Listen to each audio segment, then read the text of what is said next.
Welcome back to the Senior Hour. I'm Barbara Cochran with my co-host, Dr. Jean Dorio, on your hometown station, AM 1220 KHTS. And we're speaking with Linda Davies, who's the Executive Director of the Domestic Violence Center of SCV. Wow. Talk about getting my words jumbled. But you never do that. You always get it right. But it's not a senior moment. No. That is No, a young it's not tongue a you se- got there. Yeah, right. It's a very young tongue. It's going to go la, la, la, la, la for a long, long time. La La Land, did you say? Oops. So we were talking about, the fear of isolation, and when one is having a problem, and our listeners are, I think, sitting on the edge of their seats right now, as they're having a problem, and you mentioned about this fear, and it is there. They're older, they're not as mobile, they're not getting out, but they have relationships, and they don't want the relationships to be torn apart. So when somebody, there are some people that will jump and say it's domestic violence, and others will say, wait, it's not, it hasn't crossed that line yet. How do our seniors know, Linda, when to make that phone call to a hotline or confide in friends? When do they start, realizing there might be a problem? How do you get our seniors who are listening to, define that within themselves so they can, take action or not take action? I think that's a hard one because everybody's situation is different. I think that for them it would really be if they're losing control over their lives because of another person. If they're not able to make their own decisions, even though they know their decisions are right, and those decisions are actually not making them is going to hurt the quality of their lives, I think that they need to start paying attention to that. If all of a sudden whoever is caring for them, doesn't want them to have contact with anyone else, any friends or relatives to come over, things like that aren't, I want to spend more time with you myself kind of thing, that would be something to be concerned about too. Again, financially, it really is, are you, not giving your, and this is hard too, you're giving your passwords to people that might be able to take money from you on small amounts so you don't notice it, to be very careful about that and to still pay attention to your own finances so that there is, even though somebody is managing them, you need to know what's going on with them, and a trusted person to do that. So, I think the big deal is that they have to understand what is affecting them to feel like this person has actually come in and is taking away their rights, taking away their feeling of autonomy, and that they're also becoming far too dependent. Because if you're really, really totally dependent on this person also has power over you, that if they walk away, then you won't have all of those resources that you had before because you've given them all to them. So I think, one of the things recently that I've been looking at is this organization called Little Brothers, Friends of the Elderly. And it was started, I know I talked to you once about this, Jean, it was started in France after World War II because of all the widows that were going to be isolated after, with their husbands not coming home, right? The vets that had died. And so then it's kind of morphed into something where this group of people actually go out and they visit the elderly, and they visit them in friendship visits. They take them on to their doctor's appointments, but they also are advocates for them. They go into the home and kind of assess what's going on. Other agencies are doing the other things, the food and the home care and all of that. But these are purely to do a friendship piece, and it's all ages that are doing it. But it's a volunteer organization, and I'm very, very taken by what they do, and I'm actually looking at, I'd love to start a little charter here. Wow. Because I think it's not like a big organization. It has like 2 employees in it, and then the rest of it is really vetting and going out and getting really good volunteers that want to go out and be friends to the elderly. And one of their signature things is every time they go, they bring a rose and they bring a little goodie bag with them for something. Oh. But they are mandated by their kind of what their policies are, is to at least to see them every other week, or to contact them by phone certain times. And so you have to agree that you're willing to take on that commitment when you take on this friend, is really what it is. And I just feel like we need more of that, because I just think people get forgotten.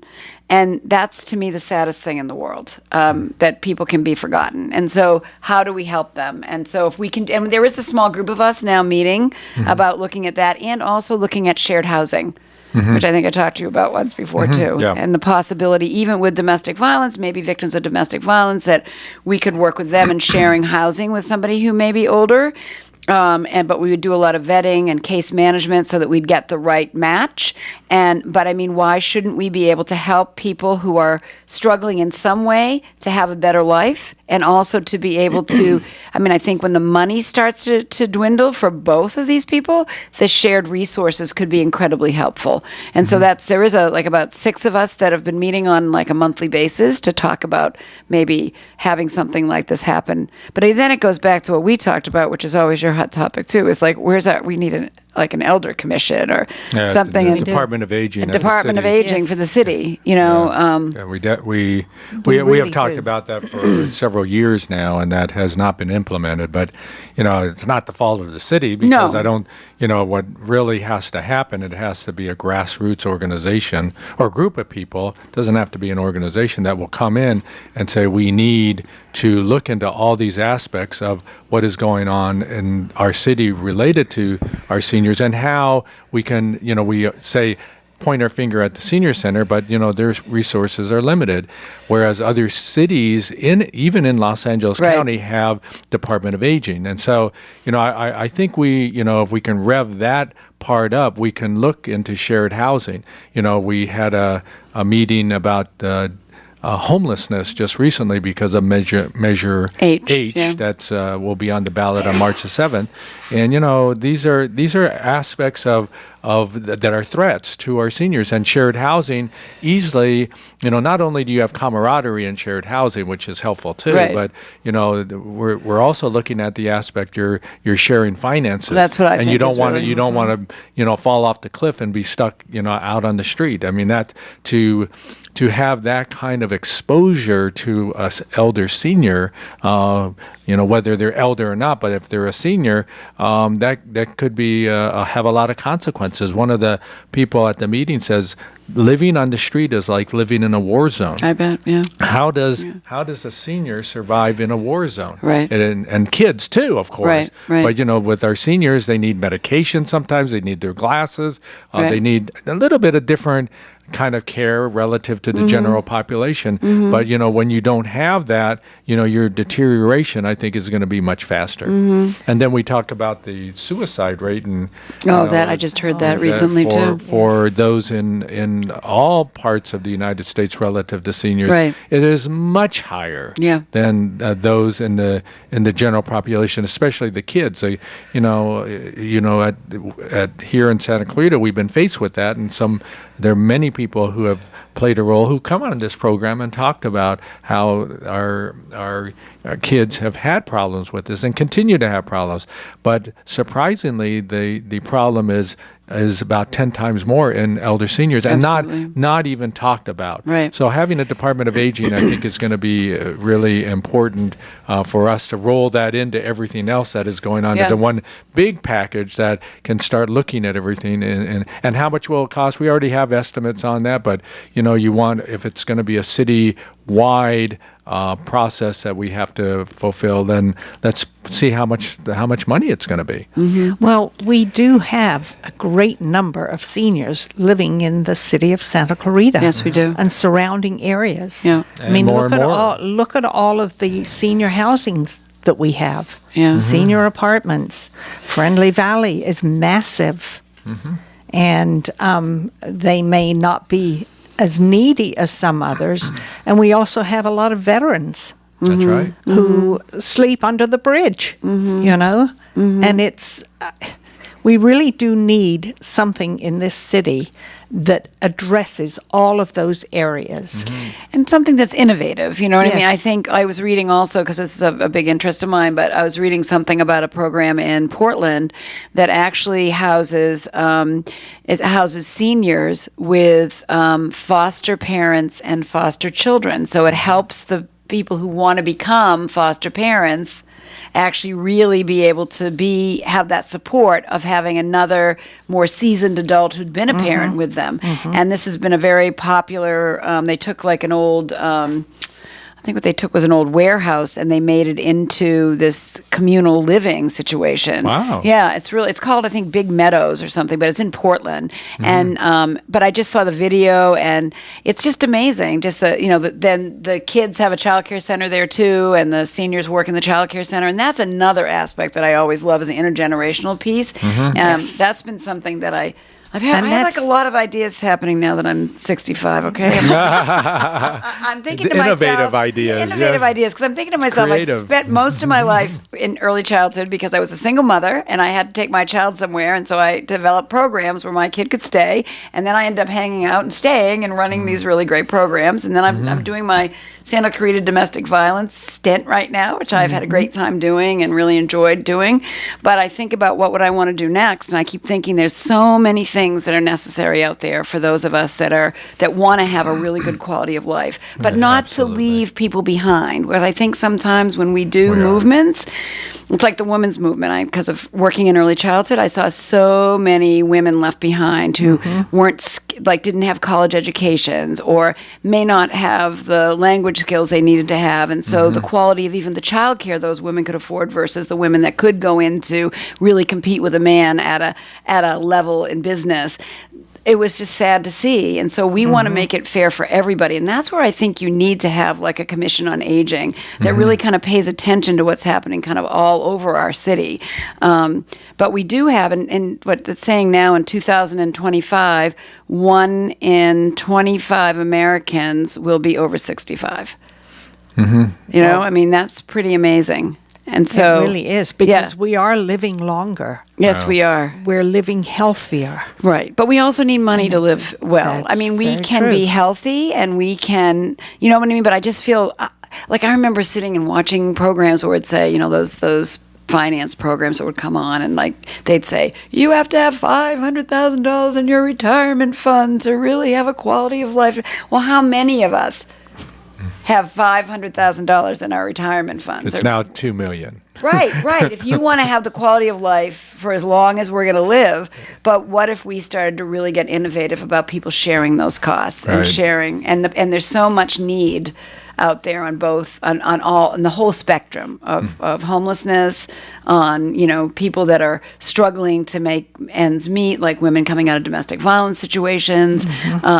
I just think there could be a lot of really great resources out there for everybody. There are, and I think the internet and being able to communicate nationwide and around the world, there are models there. There are models, The programs we're talking about, there are models already. People have been innovative all over the Yes, place. they have. And we just have to see whether it can be applied to Santa Clarita. If we can figure out, get those models, see how they do. And we had a model that here in Southern California that Robin and I and several people from the Planning Commission In West the Hollywood, city, right? in West I just Hollywood, heard about yes, that yesterday. yes. And so we went down and we found I don't think the program found us. We found the program because we were worried about our seniors coming homeless. And so we took tours, we had everything. We, had people coming up and looking here to talk to our city council. And, the programs still exist. They're down there. What happened with us was the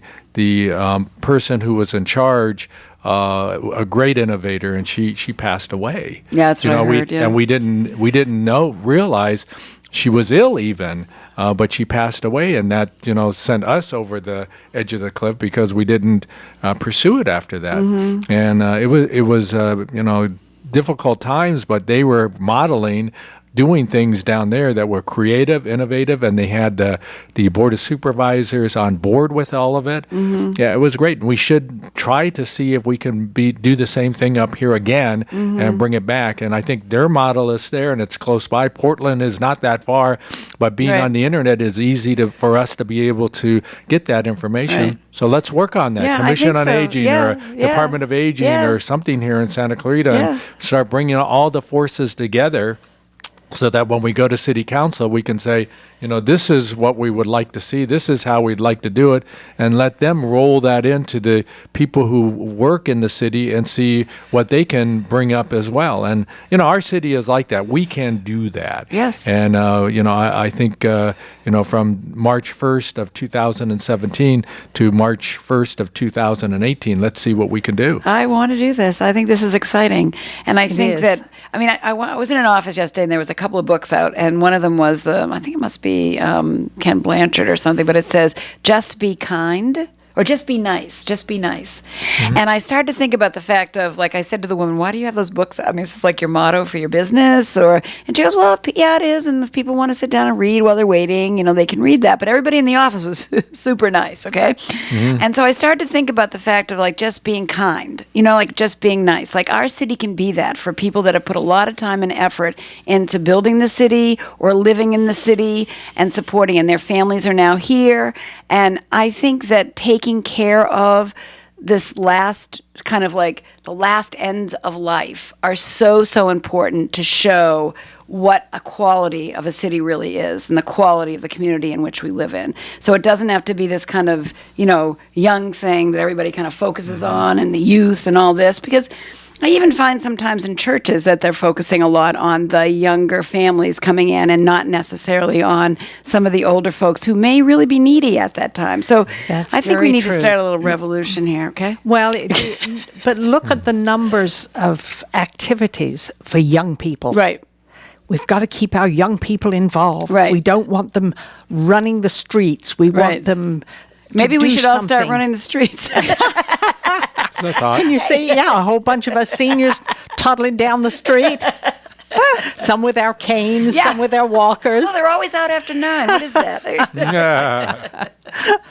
But that revolution, it does involve that, and getting yes, there might be a lot of programs for the youngsters here, but why is it that the seniors can't be involved in that too, and That's helping what out? I Absolutely. think. They can be great mentors. We Absolutely. talked Oh, earlier my in the show about the goodness. experience Yes. and helping others and bringing your past experience to help their future experience. Right, exactly. To me, we can, as seniors, do that and be involved in the youngsters. But then again, there are some unique problems that seniors face here in Santa Clarita and all over the world that I think need to be addressed. And those need to be brought forward in a way to the city. And, the city, it's got a budget. It's got to survive. We've got to keep infrastructure, which has been done greatly here in this very city. well, yeah. We want to be able to do all those things, but also I think that for the people, the folks, if we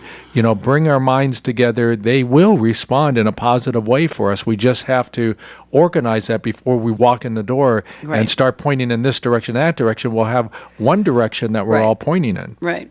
And not accusing anybody of anything. It really is. There's just coming a time where it needs to be addressed, I think. Exactly. Like I, with the other day, pointed my finger at Warren Beatty. It was just wrong. Right.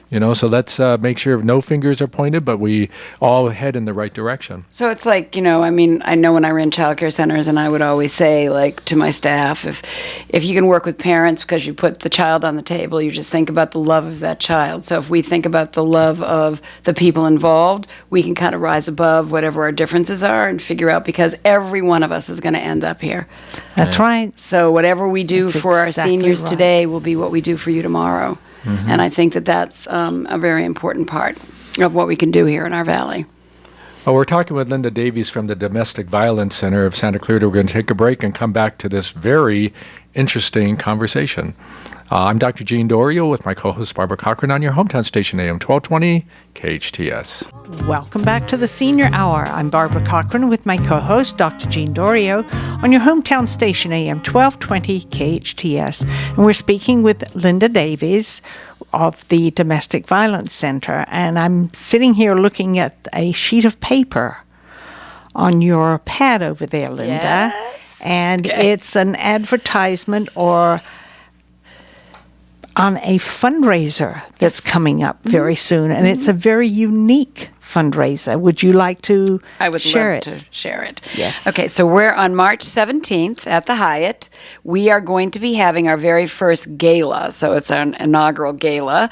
And we have based it on, it's called The Great Escape. So in a way, it's modeled after something called the Suitcase Party. And so everyone who buys a ticket will be entered into a raffle for a cruise.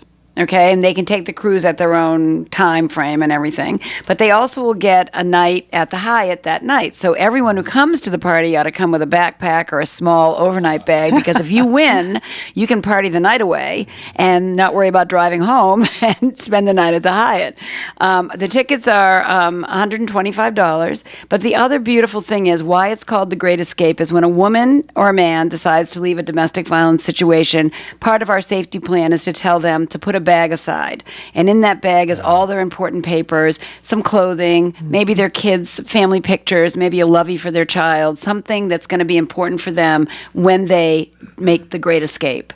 And so that's why we've made this what it is and called it that. And the other thing we're going to be doing is auctioning off these amazing pieces of art, okay, that are suitcases. And they're vintage suitcases where local artists have met with 5 of our clients and heard their stories and put their stories to art on these suitcases. Oh, my They are goodness. absolutely gorgeous. We just had them down at a, excuse me, we had them down at a gallery in L.A. Mm-hmm. And actually they're works of art. Wow. They're absolutely beautiful.